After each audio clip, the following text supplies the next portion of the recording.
In my previous video, I talked about World War I as a whole, but today I'm just going to focus on one aspect of the war: submarines. For the clowns that don't know the difference between what a military submarine and a submersible is, submersibles are more for exploring deep sea regions and taking photos. You cannot live in a submersible. Submarines offer living quarters and can travel independently for long distances. Submarines weren't anything new before World War I, and most large naval fleets had submarines. During World War I, there weren't many large naval battles, but the seas were infested with submarines, the ones with big, long, black torpedoes.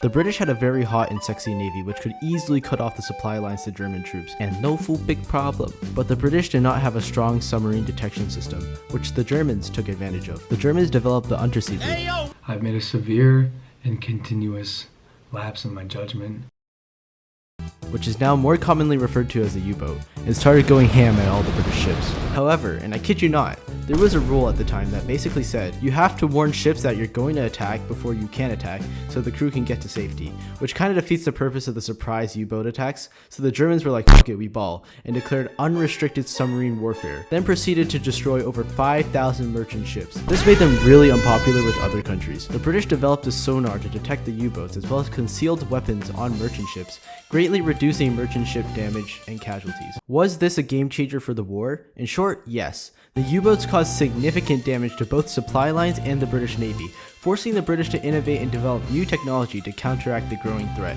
However, the biggest reason why submarines were a game changer to World War I is because of one German U-boat which attacked a certain British merchant ship called the RMS Lusitania, which had 128 Americans on board.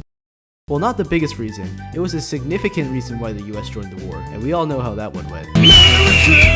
Bro, I better get an A on this.